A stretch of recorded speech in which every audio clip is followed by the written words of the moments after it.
Kate Mula-Falchuk. Welcome to Irish Granny Helen. I'm kind of delighted to be doing this particular video. This was at the request of several people, and then I was talking with Deborah Lupien. We were trying to decide who to work together on in our sessions, and she suggested this person, and it's like, okay, I think he's funny. I've always liked him.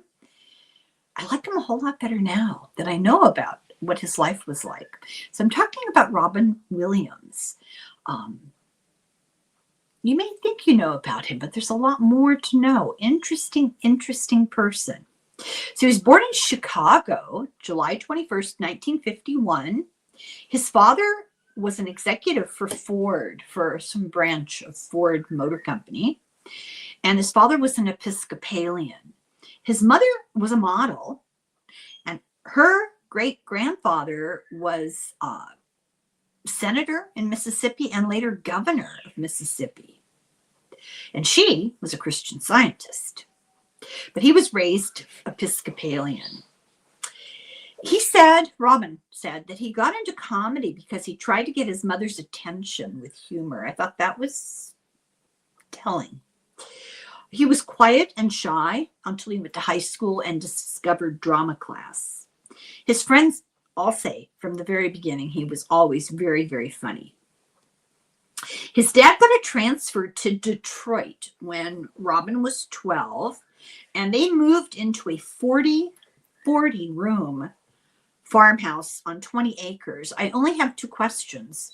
Who got stuck vacuuming and who had to mow? That is high upkeep. I'm sure they had money. He went to a private boys' school. He excelled academically. He was the class president. He was on the wrestling team, but he did get bullied because of his weight. Both his parents worked, and he was pretty much raised by a maid, which that's sad. His father retired when Robin was 16, and the whole family moved to Tiburon, California, kind of up by San Francisco. He went to a Gestalt-based high school. So I looked this up. Okay, what this article said, that it was all about patterns of perception, learning to see things as part of a whole. And I read up on it, and I read on it, and I finally wrote down here, I have no idea what the heck it's about. It's just incomprehensible to me. If somebody is able to explain to me the specifics of it, good luck. Now, I know the word Gestalt, and I've used it myself, thinking of it in maybe synonymous with the ether, the atmosphere, the ambiance of a situation or a time period or whatever. Perhaps I've been using the word wrong, but the explanation for the movement is just very, very difficult. Anyway, Robin got involved in theater arts. He was voted the most likely not to succeed, but also voted the funniest. He started Claremont Men's College in political science. That was news. But he dropped out and chose acting. He studied theater at the College of Marin. Marin's a nice place. And he really stood out as Fagin in Oliver. And his professor said, took somebody important aside and said, that kid is going to be something special someday. In 1973, he got a full scholarship to Juilliard. He was one of 20 freshmen who entered that year. He was in class with Christopher Reeves, and they became lifelong friends. They were the only two to get the John Houseman advanced program, get into the John Houseman advanced program. So as with a lot of universities, you enter in some particular major, but there can be like a subset of that major that's more intense and more accelerated, more specialized. And that's what this John Houseman's advanced program was. He was not only in class with Christopher Reeves, but also William Hurt, Mandy Patinkin, and Franklin Seals was his roommate. And I looked him up. I didn't recognize him, but he was in several movies. He was sort of a character actor, very successful. He was his roommate. Christopher Reeves said, "I've never seen so much energy contained in one person. It's like untying a balloon and an inflated balloon and releasing it." He just caroomed around the room. He was on all the time. Robin perplexed his teacher. He had a teacher who was the world expert on dialects and foreign languages in acting. And she just didn't know what to make of him because he could flawlessly imitate any dialect or accent or tone and just go through, I'm making numbers up here, but he go through 20 in 2 minutes. And he just blew everybody's minds with his ability to do that. He astounded those who dismissed him as a stand-up comedian because he took a role in school at Juilliard in a production of The Night of the Iguana, hardly stand-up comedy, and did so well. It just astounded people.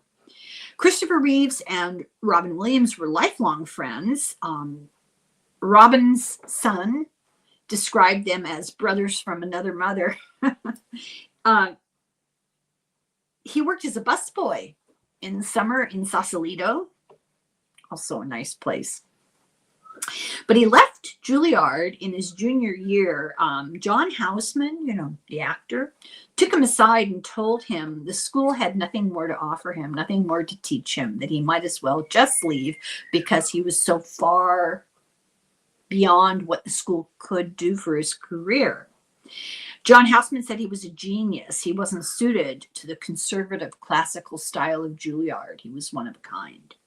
In 1976, he began stand-up in San Francisco clubs. He went from being a bartender to doing comedy, and he was at the forefront of what became known as the comedy renaissance in that area. Reflecting on the time period later, especially happiness and people's use of substances, Robin Williams said, "I saw the best brains of my time turned to mush." He went to LA and started performing in comedy places like the Comedy Store. He was invited to be in the revival on television of Laugh-In, and that was his television debut. And it didn't get him much right away on television, but it opened the door for him in comedy clubs. He became known. David Letterman knew him for 40 years, and he said he was like a hurricane. Letterman, when he first met him, Letterman was struggling in the comedy clubs, trying to come up in comedy. And he saw Robin Williams, and he said to himself, "There goes my chance in show business." In 1978, he got a little opportunity to be in a couple of episodes of a show called Happy Days, where he played an alien called Mork. And they didn't really write a script for him. He just improvised the whole thing. And it was so popular that in 1980, he got 78 actually, so right around the same time, until 82, he got a TV show called Mork and Mindy. He played the same character as he had on Happy Days, but this is a spin-off, but Mork and Mindy was modern times, not in the 50s like Happy Days. In 1980, he got the starring role, his first starring role in the movie Popeye. And the Mork and Mindy show, they just had a vague outline of what the plot would be, and he improvised everything that he did.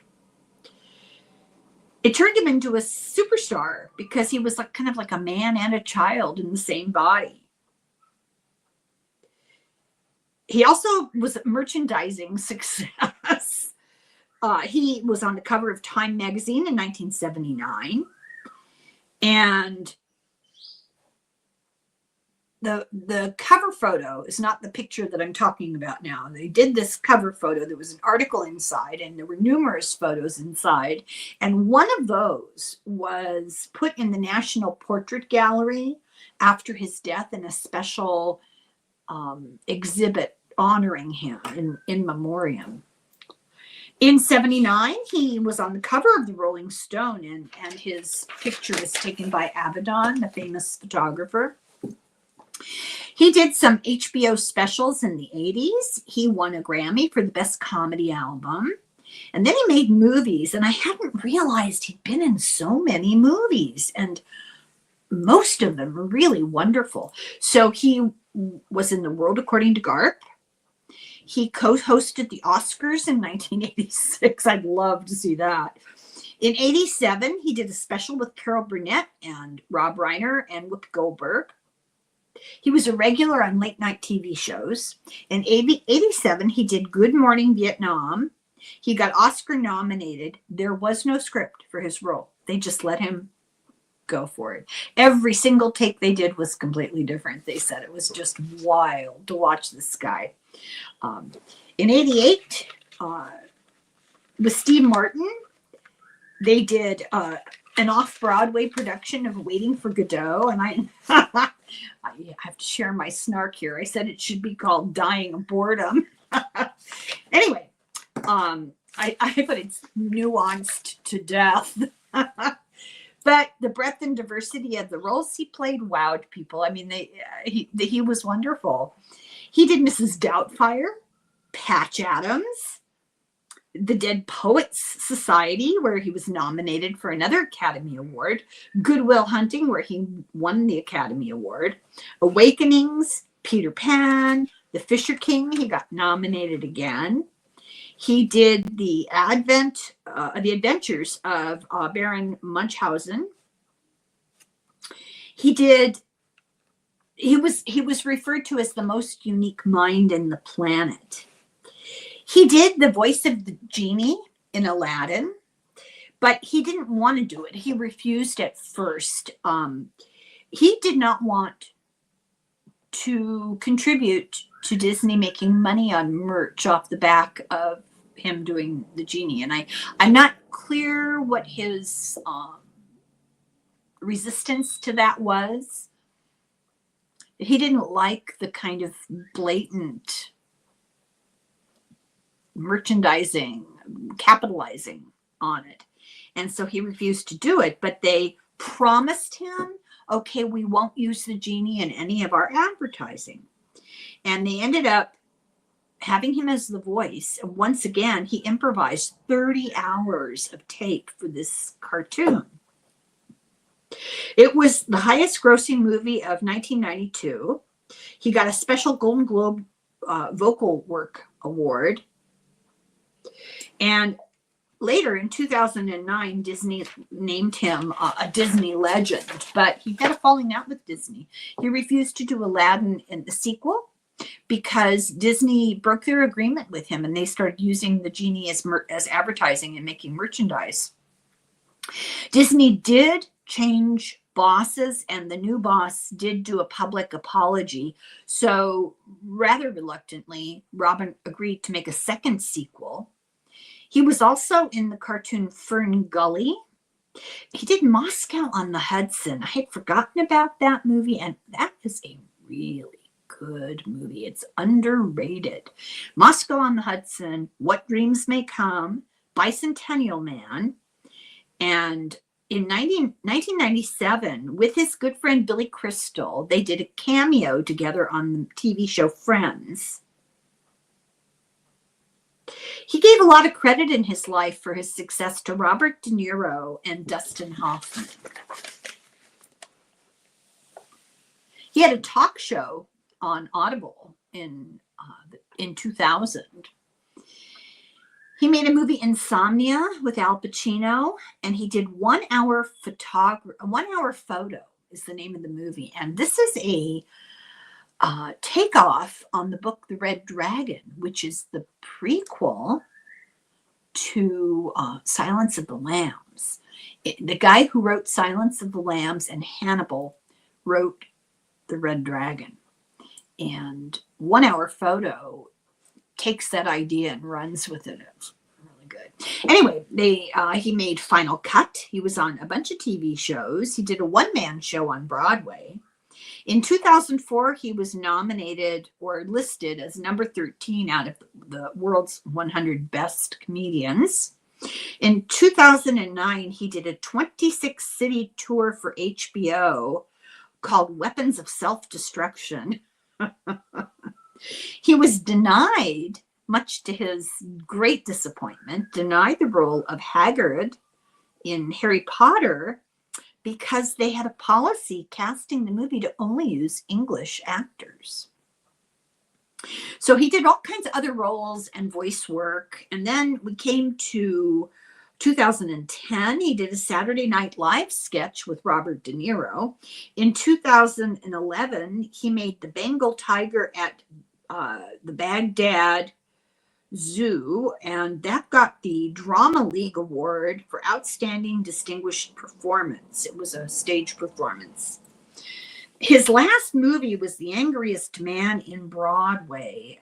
Angriest Man in Brooklyn. And oddly enough, it was about a man dealing with having a terminal disease. Early in his life, we'll go back and look at his personal life. Early in his life, he lived with Elaine Boosler, comedian. In 1978, he married a woman named Valerie Velarde. They had a son, Zachary. In 88, they got divorced. In 89, he married the nanny. And I remember this. This was Rolling Stone's favorite scandal for a while. Robin Williams marries the nanny when she was 6 months pregnant.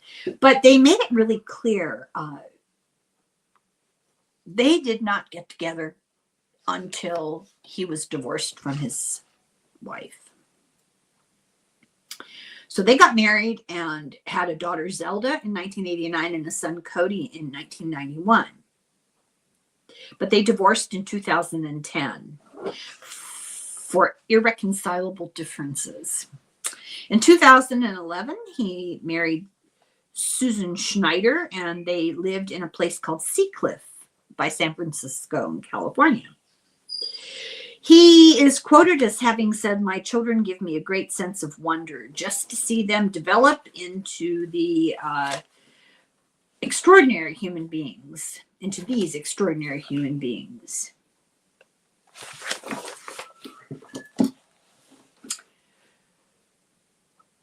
His favorite book was by Isaac Asimov, his favorite author.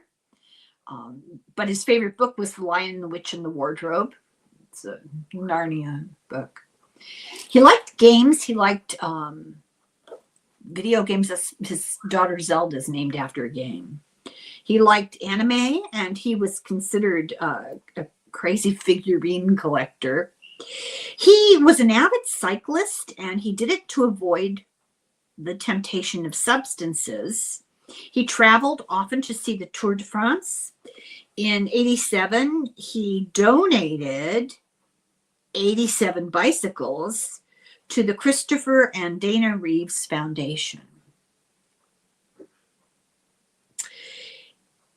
He talked a little bit about his religious beliefs. He said he was kind of an Episcopalian, which he called Catholic light, half the religion, half the guilt. And he felt like an honorary Jew. What I didn't know about Robin Williams that really changed my perception of him in a very positive way. I mean, I didn't have a negative feeling about him, but I thought he was just sort of, everything was a big yuck, No, he was a huge philanthropist.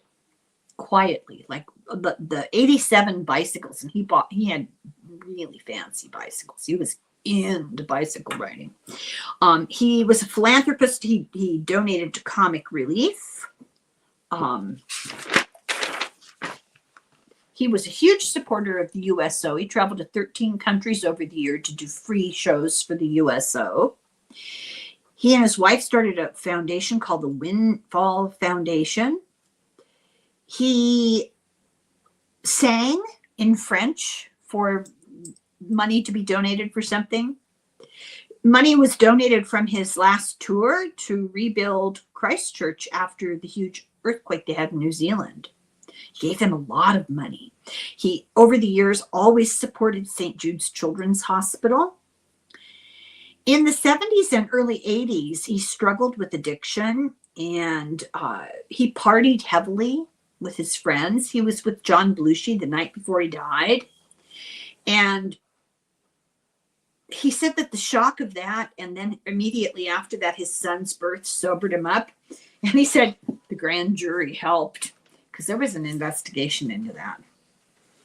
He said cycling saved my life.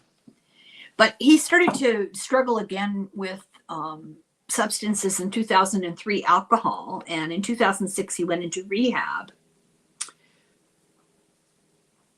He's so funny and able to make light of anything. In a 2010 interview, and for the sake of YouTube, these are not my words. This is a quotation from Robin Williams. He said, "Oh, yeah, I remember cocaine, paranoid and impotent at the same time. What fun." He was an advocate for sobriety. In 2014, he went to Hazleton again for alcohol. So he really struggled with it. In March 2009, he had an aortic valve replacement. Apparently, he'd been having irregular heartbeats, and they replaced this valve. Before his death, he was described as severely depressed. He was completely sober, but severely depressed. He had been given a diagnosis of Parkinson's, but they found out after he died that he had been misdiagnosed. What he had was really Lewy body dementia. And one of the symptoms of that is severe depression. So he was starting to show symptoms in 2013. He was starting to have not panic attacks, but feel fear and anxiety and stress. He was having insomnia and memory loss. And then he started having delusions. And all of these things are symptoms of Lewy body dementia. His neurological situation, it led to his death. Neurological depression is actually the technical term. It led to his death on August 11th in 2014. And I can't talk about what happened to him because of YouTube, but I think we all know. The article I read, there's so many tributes to him after he died. So many that I just didn't even, just too many to list. He's obviously going to be sorely missed. So that, for the subscribers who requested it, that's the life of Robin Williams. And I will be getting together with Deborah this week. We're going to have her tune into Robin Williams, hopefully. And I can't promise exactly when I will be publishing it.